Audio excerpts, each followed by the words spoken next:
Salve, salve pessoal, sejam bem-vindos a mais um Pensa Bem. E hoje aqui para falar de um tema super interessante, arte. Qual é a sua arte? Bom, e comigo aqui hoje eu estou com Alisson Santos, formado em fotografia e designer gráfico, comunicação social, publicidade e propaganda, professor e proprietário do estúdio Desenharte na cidade de Varginha desde 2009. Lucas Rotundo, bacharel em Ciências Biológicas da Universidade de Franca, técnico em Administração na Escola Técnica de Formação Gerencial e analista de CX e redes sociais. Daniele Luiz Erneck, artista e muralista há 2 anos. Gente, muito obrigado por ter aceito o nosso convite para falar de um tema assim muito interessante, né? Arte. O que será que é arte? É aquilo que a criança faz quando é pequena ou é algum dom, algum talento? E para a gente começar o bate-papo, eu queria que vocês contassem um pouco sobre vocês. Qual é o dom? Qual é o talento? Afinal, qual que é a arte de vocês? Posso começar? Vamos lá! Então, eu acho que a arte, ela tem tantas qualificações, tem tantas definições, ô Felipe, que eu acho que com o desenvolvimento da sociedade, com o passar dos anos, da tecnologia, tudo vai dando um significado novo para a arte, né? Ela, a cada tempo, vai se transformando. E eu acho que, cara, essa liberdade que a criança tem, essa fluidez nas ideias, né? A criatividade, ela nasce com a gente sempre teve ela, né? O que acontece é que muitas vezes a gente coloca na gaveta. E eu costumo dizer que o desenhista é a criança que não parou de desenhar, não é? Todo mundo tem uma fase ali que é curioso com os materiais, que tem uma vontade de se expressar, mas aí acontece que às vezes a gente vai deixando a vida fluir e vai deixando esse setor um pouco terceirizado. Então, né? A sua arte é o desenho. Minha arte é o desenho. E aí, vocês, gente? Vale. A minha arte também começou pelo desenho, né? Igual ele falou. Nasceu comigo. Isso foi um dom que meu pai deixou para mim. E eu sempre comecei a desenhar. Eu via que eu gostava daquilo. E isso foi me despertando muito interesse. E nunca imaginei, na verdade, que eu ia trabalhar com isso. Até te admiro muito. Obrigada por você estar aqui. E, assim, a arte, ela abre muitas portas. Não é só desenho. Assim, ela se encaixa em várias coisas, sabe?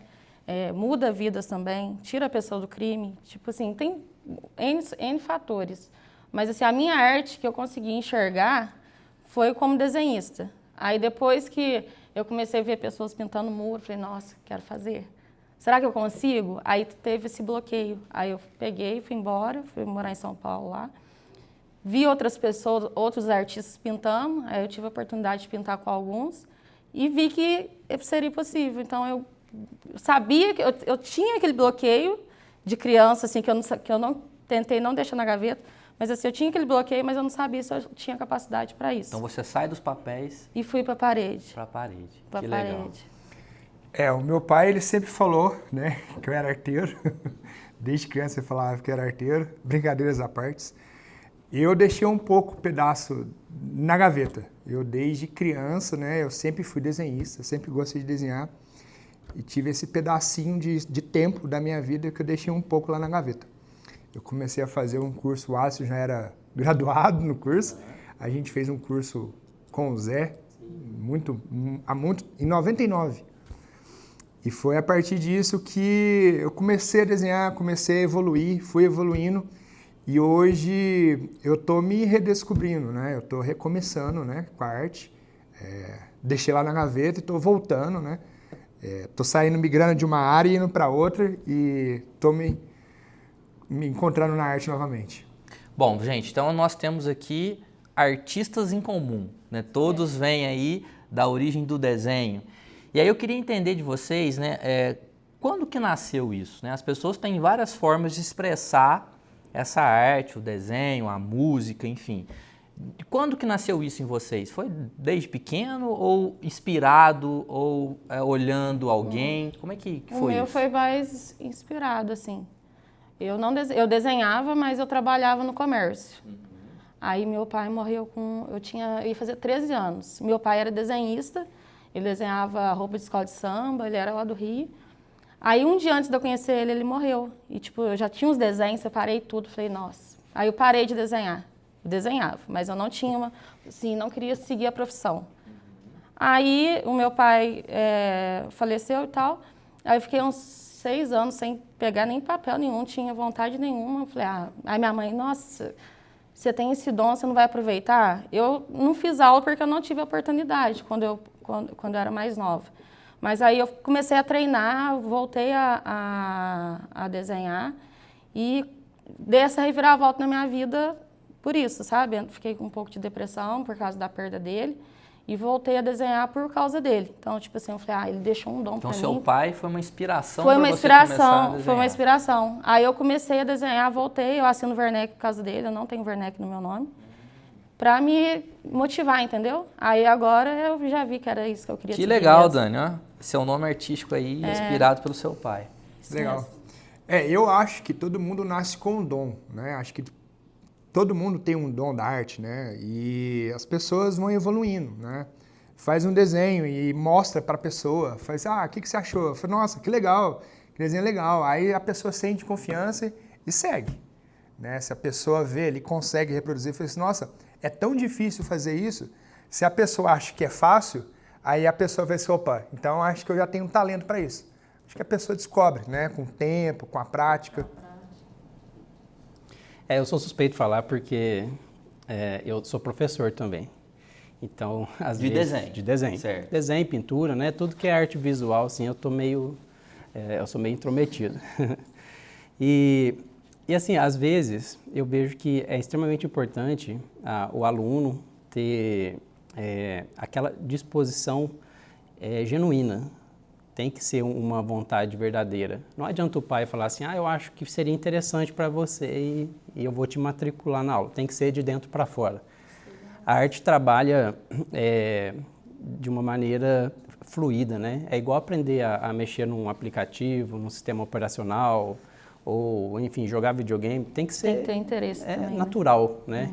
E, para mim, complementando sobre o dom, né, que você estava falando, às vezes eu vejo pessoal do zero ali, que se eu conseguir despertar nele aquela vontade, que é mais importante do que ensinar a didática tecnicamente, é colocar a chama dentro da pessoa mesmo e mostrar que é legal, que tem uma variável para profissões no futuro, que tem utilidade, né? Não é só um hobby. E no caso, o desenho veio para mim através da influência de desenhos japoneses quando chegaram aqui no Brasil, né? Logo que começou na década de 90 ali, eu fiquei interessado em tentar reproduzir aqueles personagens e para mim foi uma forma de estar experienciando ali pela primeira vez e foi tendo lógica e eu dei corda, né? Acredito que hoje em dia tem muita gente que ainda tem essa influência, porque hoje tem muito mais, né, do que naquela época. Os desenhos, tinha um ou dois os gibis de e tudo sucesso. mais. Hoje Cavaleiros popularizou. Zodíacos. Nossa, Cavaleiros A Zodíacos. febre. Cavaleiros Zodíacos. Quem nunca desenhou Dragon Ball? Quem nunca? Ó, que legal. Bom, você aí de casa que tem um filho, uma filha, um irmão que possui esse dom, esse talento, fica aí a dica. Invista, procure aqui os nossos especialistas, porque esse talento pode ser ainda mais desenvolvido. E aí, gente, vocês falaram muito aí sobre... Eu posso notar, eu posso sentir aqui no programa de hoje, pessoal, a paixão dessas pessoas por desenhar, né? Por essa arte. E aí eu queria entender, em que momento da vida de vocês saem desse estilo de vida, né? Desse propósito de desenhar e transforma isso em algo profissional, né? Alisson acabou de dizer que é professor e faz murais, né? A Dani também. Lu, como é que vocês migram de uma paixão, de um talento, para um sustento de vida? Vou começar então. Quando a gente quer ser artista, e acredito que em termos de cultura, em termos de informação, pelo menos há 10, 15 anos atrás, quando eu comecei e resolvi atingir um patamar profissional, eu tive bastante dificuldade. E aí você vê que ser artista não é ser empreendedor, não é ser vendedor, não é ser professor. Essas outras coisas vão acontecendo como consequência, porque querendo ou não, você vai aprendendo a ter novas habilidades, né? A ter uma interação com redes sociais, a ter interação com os clientes, no caso das pessoas que eu tenho os contatos no dia a dia, seja para uma encomenda, seja para fazer uma matrícula nova. E aí, através disso, eu aprendi a ter uma equipe, a gerenciar de um ponto de vista mais de gestão mesmo. Então, você vai aprendendo a ter competências, só que no fundo de tudo isso está a paixão que você falou. Como a gente gosta de fazer o que faz, então tudo acontece de uma maneira tão natural, né? Você vai aprendendo novas habilidades, inclusive o curso de comunicação social foi o que me aproximou mais da arte aqui na cidade, né? E lá tem todo um conteúdo sobre criatividade, aprofunda muito, né, a nossa visão social, e isso me deu uma bagagem para entender melhor o mercado, só que eu nunca deixei minha ciência de desenhar no dia a dia, de ensinar, porque é isso que eu defini como propósito, eu tenho isso muito claro. Dani, você sai do papel e vai para as paredes, né, para os muros. E aí, hoje você já ganha dinheiro com isso? Já atuo profissionalmente mesmo. Igual ele falou, no começo é muito difícil, mas assim, a gente ama o que faz, né? Então a gente procura conhecimento, como a gente, porque tem tipo assim, como que você vai cobrar, né? Qual que é o tempo de trabalho que você vai ter, se eu vou precisar de ajuda ou não. Então tudo isso a gente tem que correr atrás, né? Ver como que funciona. E eu saí do comercial, que eu gostava muito também, para ir trabalhar com arte foi muito difícil no começo. Porque assim, a gente não tem muito, não é falar assim, eu vou começar a trabalhar com arte e é isso. É difícil um pouco, sabe? Você tem que ter as oportunidades também, não só talento e capacitação, mas você tem que ter uma porta aberta. Então, para mim foi um pouco difícil, mas eu fui me adaptando. Hoje vai fazer 2 anos que eu trabalho. A primeira parede que eu fiz, eu olhei no YouTube como que eu ia medir. Falei, gente, como que eu vou passar esse desenho para a parede? Tipo assim, não é o certo, né? O certo é a gente se capacitar, fazer um curso, mas falei, como que eu vou fazer isso? Aí eu olhei, no outro dia eu estava lá pintando a parede. Fiquei o dia inteiro, mas deu certo. Mas assim, é na raça também, né? A gente aprende. Vai no dom. Bom, gente, e olha que interessante, né? Talento, dom, as habilidades é super importante, mas a gente precisa também de conceitos técnicos e o propósito do Grupo Unis é empoderar a gente para transformar realidades. Então, conta com o Unis e com as pessoas, os nossos parceiros, para ajudar vocês também aí a realizar o sonho de vocês. Bom, gente, o Alisson mencionou sobre criatividade e aí eu acho que eu quero entender um pouco de vocês como que funciona esse processo criativo. É só sentar a bunda na cadeira e vem o desenho ou não? De onde que vocês buscam inspiração para desenhar? Vem uma longa conversa aí, né, Lucas? A gente teve alguns encontros justamente para tentar colocar em mesa um pouco da mente, né? E aí, continue, cara. Como eu disse, né, eu fiquei um pouco dentro da gaveta. Eu comecei a partir muito pro lado digital, desenho digital, né? Das redes sociais. Que é uma tendência, né, Lucas? É legal demais. Hoje em dia, né? Toda empresa precisa disso, de um social media, de um CX. E eu deixei um pouco de lado caneta e papel, lápis e papel, que seja. E retornei agora às atividades, né? Eu fiz um processo de volta agora, né? De redescobrimento, né? Com o Alisson, que a gente tentou fazer um filtro, né? A gente fez um filtro, a gente criou um filtro. O funil. Um funil, E ali eu fui jogando o que eu achava legal, o que não achava, né? O que eu tinha mais facilidade, cores, traços, preenchimento, tudo. E assim, a partir disso, eu comecei a ver assim, não, eu vou para esse lado. Até então, onde eu surpreendi ele, foi só o que eu fiz. Falei, caramba, gostei bastante. Cara, que legal, vai para esse caminho que acho que tem tudo a ver, a tendência, e é onde eu estou hoje.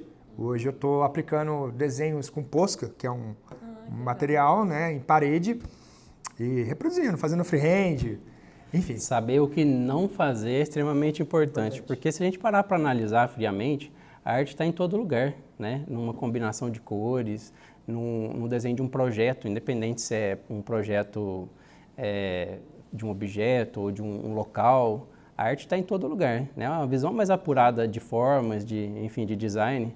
E aí saber o que não fazer foi grandioso para a gente chegar nesse afunilamento que o Lucas precisava.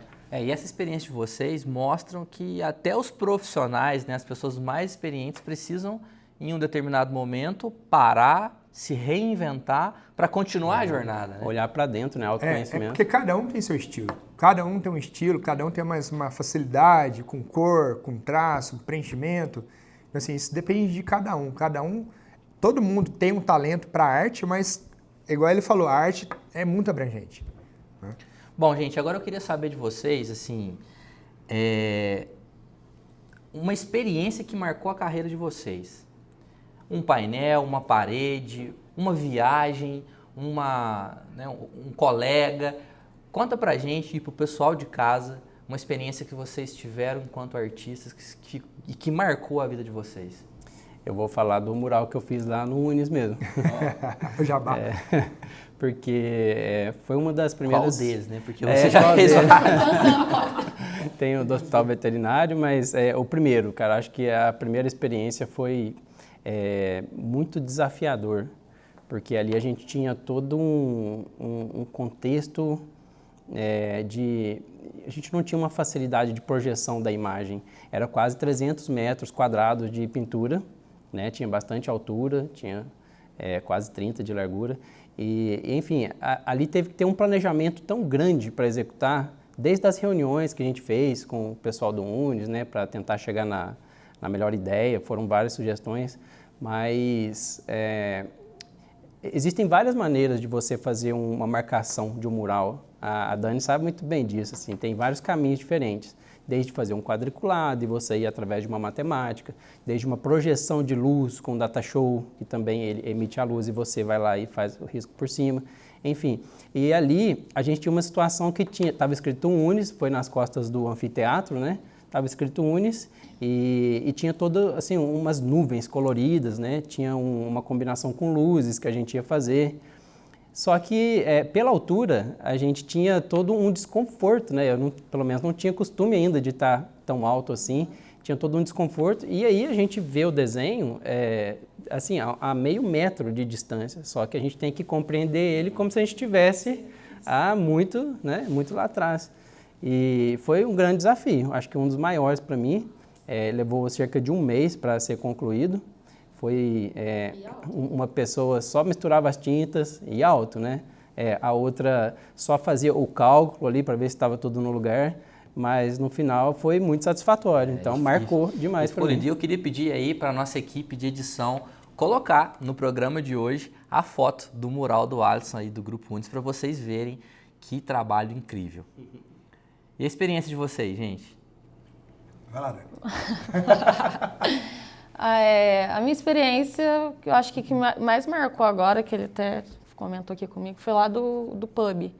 Foi o maior mural que eu pintei até hoje, se eu não me engano, tem 10 de altura.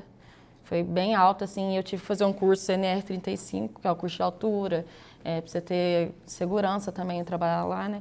Então, assim, foi o mais legal porque ele deixou livre para criar algo que, assim, ele falou, faz alguma coisa que todo mundo que chega aqui no pub e comenta, algo que tem tudo em comum. Vai todo mundo falar de universo? Vou pensar numa coisa bem doida, assim. Aí a gente criou um projeto lá que chama Galáxia Proibida. Aí fala de universo, fala de uma história dele também, que ele tem lá com o pub. Então ficou bem legal e é o maior trabalho que eu fiz, não por tamanho, mas mais significativo, por profissional mesmo, sabe? Da pessoa falar assim, nossa, parabéns, é um dos trabalhos que toda vez que eu passo na cidade, eu olho, eu reconheço, muito legal, eu consigo enxergar o teu traço lá. E ficou bacana mesmo, parabéns. Não, obrigada, mas assim, a pessoa falar que consegue ver o desenho e falar que foi você que fez, é porque você já tem uma identidade. Então isso é interessante, sim. Né? Legal. O meu foi a primeira parede, né? A primeira parede a gente nunca esquece. E para mim foi muito especial. Né? Foi uma parede que foi numa casa de uma amiga e eu estava muito nervoso, eu estava muito sem saber se ia dar certo. E estava muito inseguro, então ali chegou a hora, eu falei assim, cara, vai ter que ser, né? Agora a gente vai tirar a prova dos 9 aqui. E fui ali no freehand, comecei a fazer e o resultado foi super satisfatório. Acredito eu que ela tenha gostado. E principalmente que eu gostei, né? Eu gostei bastante. E essa experiência me deu depois da insegurança, me deu muita segurança para fazer outras, né? Criar novos projetos. Que legal, a maturidade, né, da arte, isso aí. Bom, pessoal, a gente está chegando ao fim do nosso programa, a gente ficaria aqui horas e horas falando sobre esse tema e eu tive a curiosidade de querer saber mais sobre a arte de vocês, mas para a gente finalizar, queria que vocês deixassem agora uma dica para o pessoal de casa, para os meninos que nos assistem, para os pais, para as pessoas que querem viver de arte. O que vocês falam para o pessoal que desejam trabalhar com arte? Bom, eu vou começar dizendo que se você tem um pouquinho sim de vontade ou curiosidade, não deixa na gaveta não. Tira da gaveta porque eu acredito que todo ser humano tem um potencial ilimitado e só basta a gente se conectar com o que a gente está querendo alcançar e os meios que isso vai acontecendo são diversos. Hoje em dia a gente tem muita facilidade de informações, de materiais, a tecnologia super favorece tudo. Então são processos, como tudo na vida, o que vale a pena leva um tempo, mas no final vale a pena. Eu vou pegar um gancho no que o Alisson falou. Se você deixa na gaveta, nunca é tarde para abrir a gaveta. Aí você tem um tempo para depois você abrir a gaveta e seguir. Se você tem vontade, se você tem vocação, vai embora. Se você consegue fazer, você fala assim, não fica inseguro. Tudo tem seu tempo. Eu acho assim. Eu acredito nos seus sonhos. Vai aparecer muitas diversidades também. Não é só porque você ama o que você faz que não vai aparecer barreiras. Vai aparecer, mas a gente consegue passar por cima. Não desista. Pega firme. Se é teu sonho, só acredita que uma hora acontece. Ou mais cedo ou mais tarde. É isso aí, gente. Foi um prazer. Quero agradecer a presença de vocês. Tenho certeza que, assim como eu, o pessoal de casa também gostou do nosso programa. Obrigado, Felipe. Pessoal, se você gostou, curta a página do Grupo Unis no YouTube e acompanhe aí os nossos episódios nas redes sociais. Um grande abraço e até o nosso próximo programa.